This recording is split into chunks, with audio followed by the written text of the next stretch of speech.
how Devin closed over $700,000 worth of real estate wholesaling deals this year. What is up, guys? Zach Ginn here, and I have Devin on. And Devin's going to share, first of all, how he did over $100,000 on a land deal, how he is making thousands of dollars pretty much every single day wholesaling real estate, and how you can scale up your operations to be just like him. Devin, thank you so much for hopping on today. Yeah, thanks for having me on, Zach. Appreciate it, man. Love it, man. So let's start off. What is your story getting into wholesaling real estate? Great question. So 7 years ago, like literally a month ago, 7 years ago, I got offered a job from a guy in my neighborhood to do acquisitions for him. I was working at a software sales company. I was only there 6 months, thought get into software sales, there's great money in there, but I always was fascinated with real estate, always looking at homes and on Zillow and whatnot. And he says, hey, I buy fixer up houses. We flip them, we keep them. I work with hard money lenders and things like that. And she's like, I'm looking for a new acquisition manager. You want to come work with me? And I immediately went to my boss at the software company and said, hey, I'm sorry, I know you just hired me 5-6 months ago, but I got to take this opportunity. So yeah, so I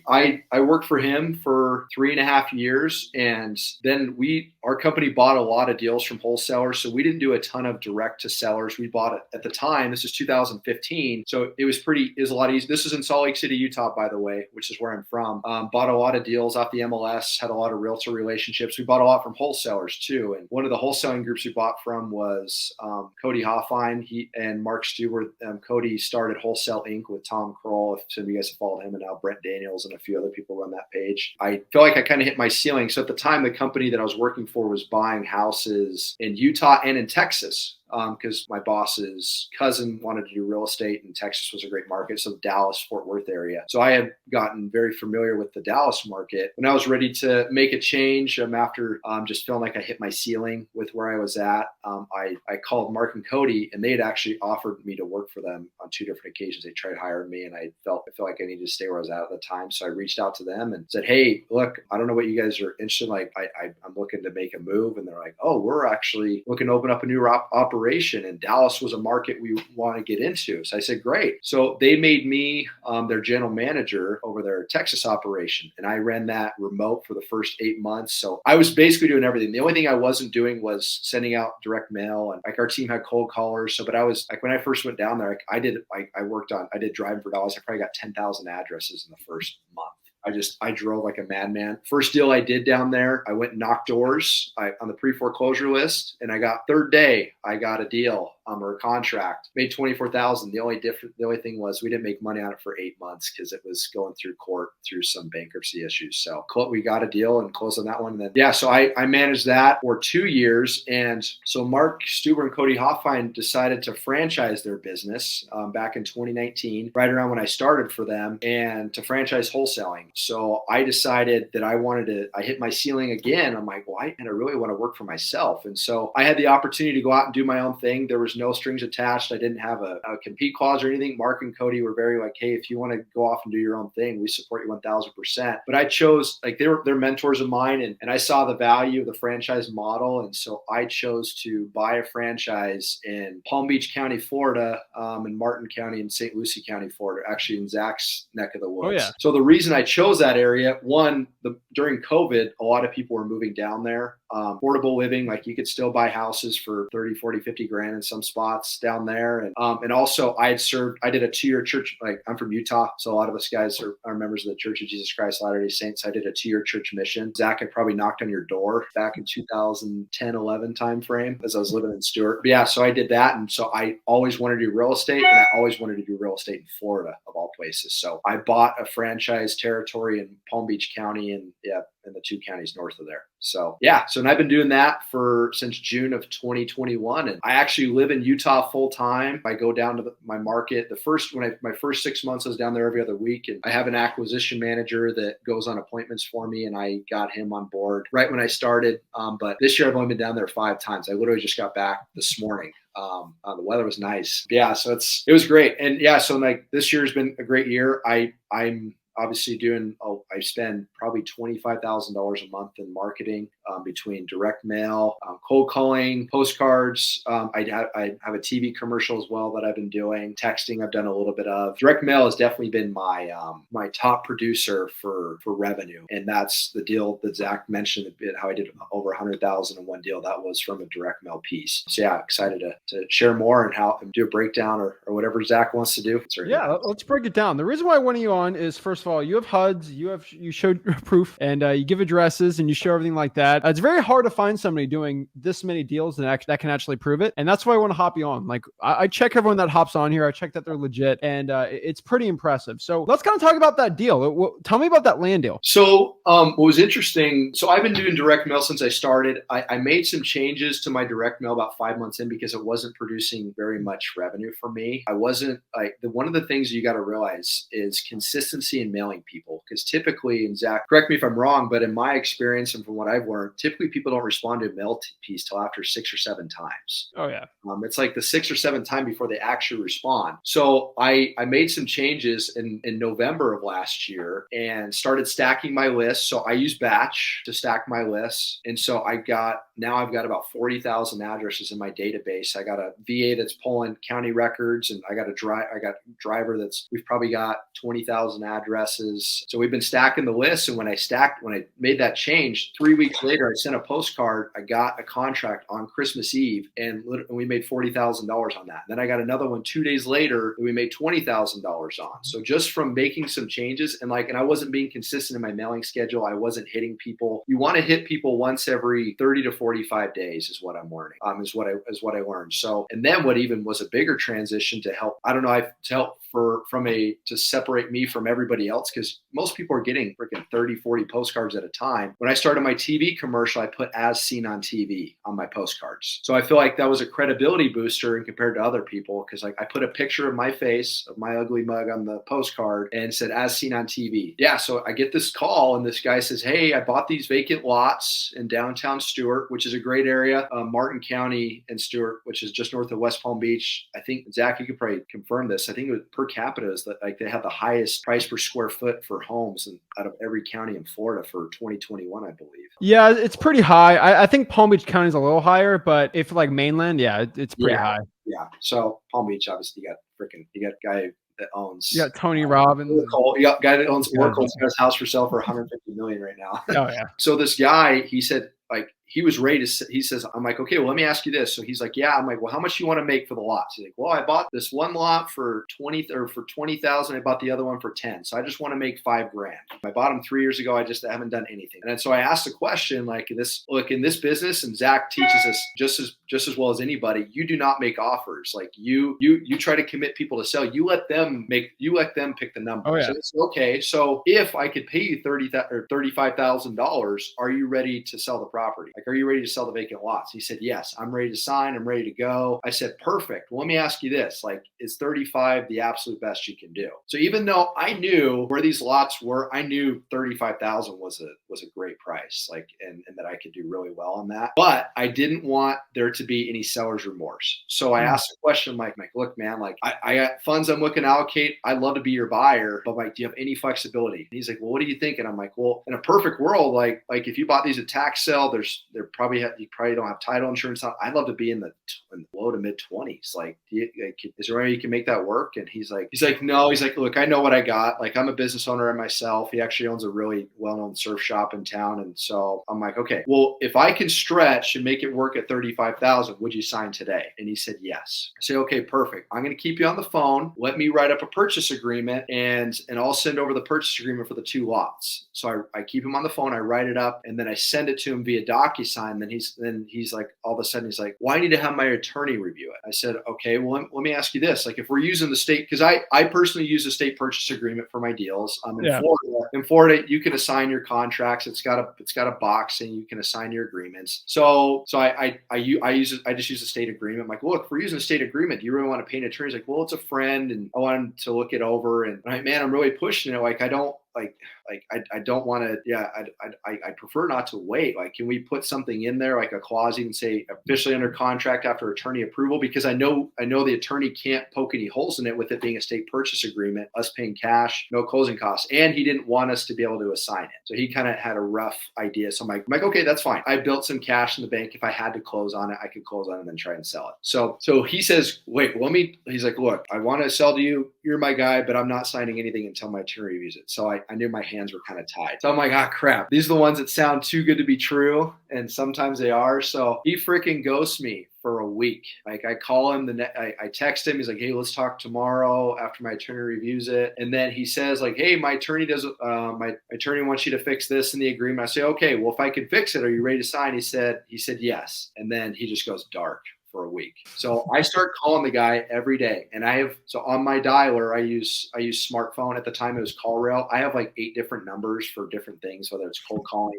and things like that. So I'm calling this guy from different numbers and he's just not answering anything. And then I call him, like, it's about 7 days later, I call him and I think his name is Damien. I'm trying to remember. So I'm like, he answers the phone. He's like, hello, Damien, it's Devin. What's up, man? Like, we were supposed to put a deal together. Like, what's going on? It's like, I've been busy. We're running our busy surf shop. Yada, yada. It's kind of the normal seller's excuses. And I'm like, look, man, like I thought we had a deal. Like, I really want to work with you and be your buyer. Like, what do we got to do to put this together? He's like, well, wait a second. Let me talk to my wife. And he gets off the phone for a sec and he's like, okay, like, we'll sign. So I'm like, okay. So ask me. And so if I send you a purchase agreement while we're on the phone right now, you're committing to sign it, right? If after they made the changes your attorney asked, he said, yes, I promise. He freaking does it. So we get on the phone and we do a new purchase agreement. I sign, he signs, and we go under contract. So 2 weeks later, we closed on the deal. And I didn't know till later that I couldn't. Yeah, I actually realized that I couldn't get title insurance on it. I'm like, okay, like, this is kind of a risk, but I talked to my mentor, and he's like, hey, if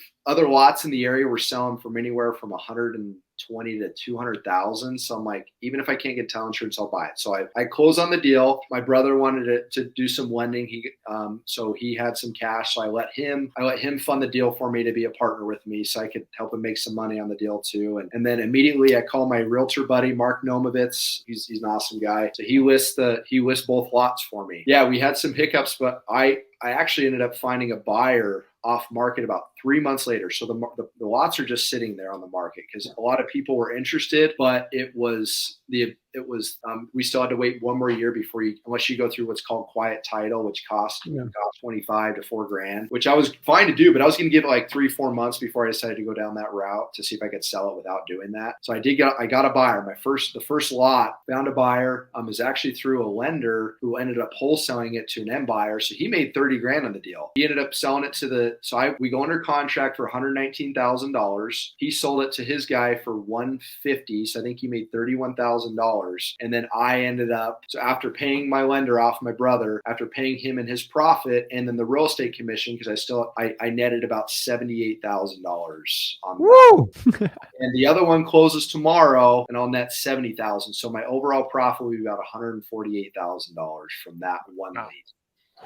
So yeah, crazy. The money's in the follow-up, and it seems very cliche, but it's true. Oh, well, I'll tell you this, Zach, and you could attest to this, if learning it from your dad, and obviously you doing it successfully yourself, if you do not follow up, you will not make it in this business. 2/3 of my revenue is from follow-up. So if you're just trying to get the deals now, then you're going to miss out on hundreds of thousands of dollars in revenue. And if you build a team and you're spending a lot of money on marketing and you're just trying to get the now deals, you will run out of money and you'll lose your business. So, dude, I'm telling you, it's inspiring to hear that story, because I think so many people, especially in, St. Lucie, Martin County, Palm Beach County, they come up to me, they roll their eyes, they say, oh, easy for you, Zach. You spend all this money in marketing, you do all these deals, you do hundreds of thousands a month in this county. For me, it's so hard to do. And no one else can do it. I'm like, I know about 4 guys doing over 100K a month in those 3 counties. There's plenty of deals to go around. Yep. And the truth is, you can just blame me that I'm stealing all the deals, but you got other guys like you coming on. There's 3 or 4 other guys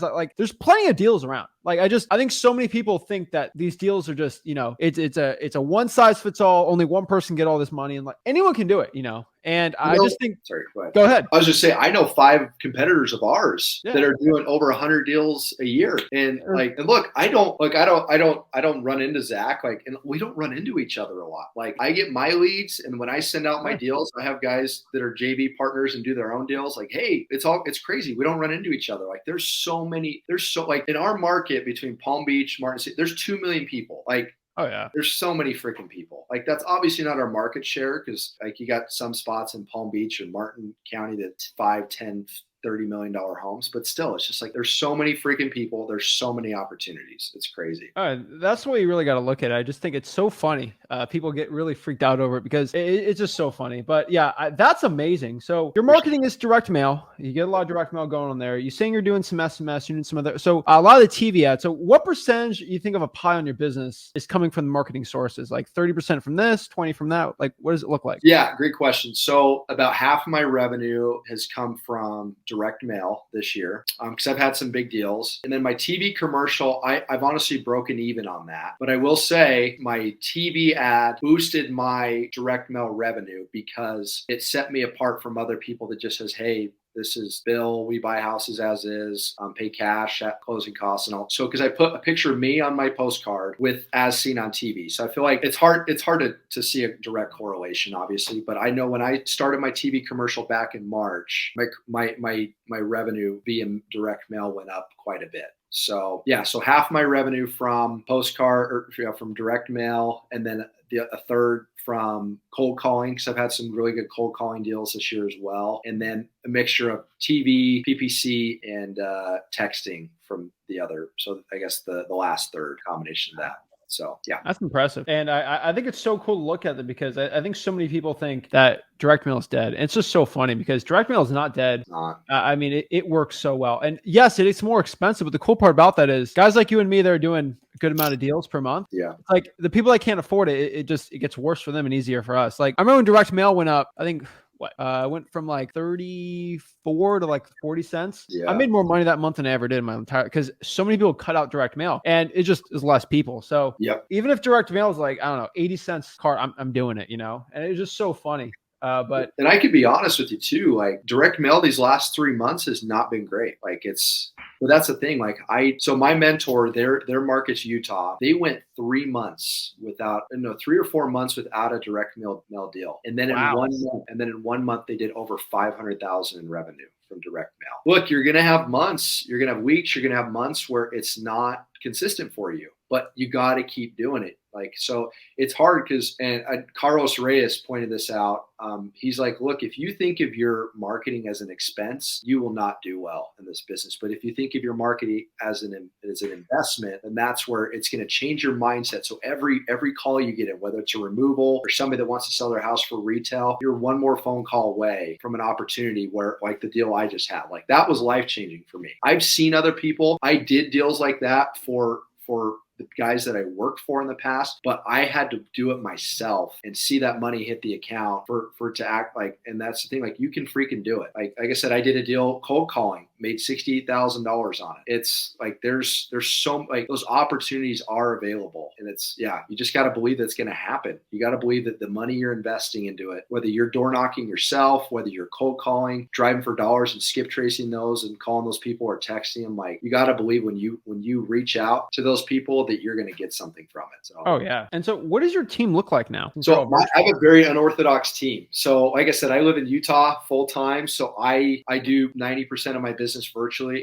80%. So I have an acquisition manager that I hire. His name's Brian Weidman. He lives in Boca Raton. So he goes to appointments for me. He does pictures. He does the showings for us when we have dispo. So he kind of wears multiple hats. I got a virtual assistant. I actually just got rid of my virtual assistant and hired a company that from a guy that I know that they pull data from county records to get probate, code violation, eviction, tax delinquent, things like that. And it's basically the same price that it was paying my VA. And I have a cold call team, a company I use called Call Geeks. They're pretty well known. They're out of Arizona. They use Egypt callers, and I've done some. I've averaged about a deal, so it's pretty cheap. It's about with the dialer, it's about $1,350, $1,350 a month, and I've been averaging a deal a month from them. So that's pretty good. Yeah. So had some cancellation thing like that, but I did a deal my first month or second month with them. So it paid for itself for the next like 15 months. So yeah, so that's pretty good. So only one acquisitions manager. That's crazy, man. So they're basically, what percentage of these are virtual, you think, versus like e-signatures versus in-person appointment? Good question. So about 60% has been virtual and 40% in person. Oh, wow. And what's the average deal? Average deal size I did that is 30,000. So that's really good. That's counting close. So like obviously we all have cancellations, title issues, can't move the deal, whatever. But yeah, my average fee, because I've had some big deals. Like, look, I've done a lot of small deals. I've done deals for $3,000. I've done deals, like I said, for that one for 78,000. So yeah, but the average is right around 30. That's really good. And then are you mostly assigning these, or are you just like wholetailing them? Mostly assigning. So the first actually deal that I closed on was those lots. Nice. Yep. And then I just did my first flip. It was more of a lipstick on a pig. I bought a mobile home in Okeechobee, and that was from a cold call lead. I could have assigned it. I thought I was going to have to cancel. I got a reduction with the seller and had a buyer to assign it to for $2,500. I talked to my mentor, and I'm like, man, I had some capital that I could have bought it, and I chose to close on it. And instead of making $2,500 on the assignment, I made $30,000 on the flip. So nice, man. Pick it up and put a roof on it. You got to know when to flip them and when to wholesale them. But that's really impressive. I mean, it's crazy that you're able. I mean, how many total deals do you think you've done since 2011, 2013? So 2015 is when I started. So as an acquisition manager / business owner, I've done over 650 deals. Wow. That's impressive. Because the first company I bought had unlimited amounts of cash. They had they had two hard money lenders that had like over $60 million that was just strictly for buying real estate. So I've bought over 650. I've been a part of, like I said, I didn't personally buy, but I've done over 650 deals between in the last 7 years. So I've done a lot of those over the phone. So I've had a lot of experience in phone sales, because I mentioned, I did a mission for my church. I knocked on doors for 2 years, like talking about Jesus. Like if you can do that in front of people, talking to people on the phone is really not a big deal. And then I've had a lot of training. I've been fortunate to be around sales guys and mentors that have done 7 figures for many years that were able to teach me on correct negotiating skills and asking the right questions, and then squatting up, like working with other investors, other wholesalers, realtors. That's been everything to my business as well, because I don't live in my market and I'm still getting to know my market. That's the thing. Like, yeah, I've gotten contracts. I'm like, man, I'm going to kill it. I'm going to make 40 grand on this. And then I end up not making anything. I have to cancel because it was 2 streets over to where like Palm Beach is a perfect example. The difference of 2 streets in some of those spaces the difference between being a multi-million-dollar house to being worth 200 grand. So same with Fort Pierce, same with Stewart, or Martin County area. So it's crazy. Oh yeah, man, it's crazy. So I mean, my question is, after doing 650 plus deals, with all this experience, how do you transfer all that skill set you have onto an acquisitions person? Because I've always found in Florida, that's always the hardest part. Getting an acquisitions person that actually wants to work and actually be at least 60 or 70% as good as you. So how do you do it? So it's honestly, I hired my acquisition manager right when I started my business. So because I wasn't going to be there full time and I needed somebody on the ground. So I threw out a monster and Indeed ad, and I actually found him, I believe it was through Indeed. My acquisition manager had experience working at a car dealership and had done some automated sales. He actually did high-end, actually was doing high-end security. Like he did Michael Jordan's best friend's wedding. He was down in Miami and different clubs and super rich people's yachts and things like that, doing that. And so he'd obviously had a lot of experience negotiating, talking down drunk people, and had sales experience as well. So I brought him on board. And honestly, that's been a super full transparency. That's been the hardest part of my business so far. That's why I'm asking you. Yeah. So hopefully there's a secret I don't know. Yeah, dude. That's been the part that I've struggled with is delegating and giving the information from here to my acquisition manager. And I'm slowly learning and trying to give him more responsibilities. One of the things we use is called a rocks tracker. So we have a spreadsheet, and I'm happy to share that with you, Zach, to show you it's an accountability tracker. So what we require of our acquisition managers is like, okay, so how many appointments you've been on? How many contracts did you get? So skill mastery, like we want them to, what are they doing to what are they doing to develop themselves personally to help them become not only a great salesman, but a better person? Because if they're doing that, then they're going to be motivated and they're going to want to work hard. Prospecting, how much prospecting hours are they doing themselves? So I'm fortunate where I have a great acquisition manager where when he's driving, if he sees a for sale by owner, he's calling them, he's talking to them. We did a deal we made 50 grand on because he found a for sale by owner in a fourplex. And he not only found the buyer, but he also found he not only found the deal, but he found the buyer. And so typically I pay my acquisition manager 10% commission. So he makes 10% of an assignment fee, but I paid him 20% on that deal because he not only found the deal, he found the buyer. And I want to keep my acquisition manager happy. So, but yeah, it's hard because I like acquisitions is what I'm good at. I'm not a great business owner. I'm working to be a good one, to learn how to delegate, to run a business. And so I want to get in Zach's position where I'm working on my business and not in my business. So so I'm Zach. I'm that every day, man. Just to get tips on that. So dude, I'm learning every day how to do that. So just working my tail off on that. But that's amazing. And I mean, my last question here is you've done 650 deals. What are you looking to do in the future? What's really cool. So as I mentioned, one of my mentors is Cody Hoffine. So he actually bought into a mentorship and is working with a guy named Manny Koshbin. So Manny Koshbin is a billionaire real estate investor and commercial. He does commercial deals. Yeah. So honestly, that's what I want to get into. I want to get into doing bigger deals and I want to work on getting cash flow because as great as wholesaling is, it's a great tool to build cash and to be able to allocate that cash to get assets, not only multifamily, that's obviously popular, but also commercial deals to yield you cash flow, to be able to make money when you sleep. Like I don't like to use the phrase passive income, but honestly, like you want to be able to find an opportunity to where you can get cash flow and grow your net worth. So like this year, like I bought my first duplex. I'm closing on another house from a probate deal, which I could sell and make probably $100,000 on the flip, but I'm going to keep that deal and keep it as a rental long term, get depreciation from it and avoid taxes. Cause obviously, and that's the thing, like the guys that I work with, like, and have relationships with, that's what they're doing. They use their wholesaling business to build cash and to buy assets to not only get the cash flow, but then to depreciate and basically pay nothing in taxes. And I'm sure Zach, you've been doing that for a long time, your dad, and that's where you get true freedom because wholesaling is transactional. It's a transactional business. It's hard. It's a lot of work, but it's a great tool to help you get to in a place where you can buy assets to make long-term wealth. So that's what I'm working on. Dude, I love it. Devin, thank you so much for hopping on. Before we head off, what are your final thoughts to the audience watching this? Follow up. Mindset and follow up. Like you need to make sure and follow up with your leads and have the mindset that there are deals out there. There are so many freaking properties out there. And whatever market you're in, follow up and then squat up with people that know better than you. Like I said, Zach's in my market. I'm going to send deals over to him and his team if I need to find a buyer for something. And even if it's not them buying it, they probably have buyers because they know the area way better than I do.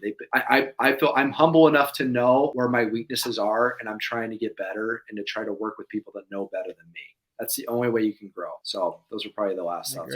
Appreciate it. Devin, thank you so much for hopping on. If somebody wants to send you a deal, want to work with you, how would they get a hold of you? Yeah, so I'm really active on Facebook. I'm a part of Zach's group. Devin Hager is my name, Devin Hager, Hager. You can email me at dhager@joehomebuyer.com. So that's JOE homebuyer.com. So yeah, feel free to reach out and love to connect with you guys and see if we can help you out. So appreciate it. Awesome. Appreciate it, guys.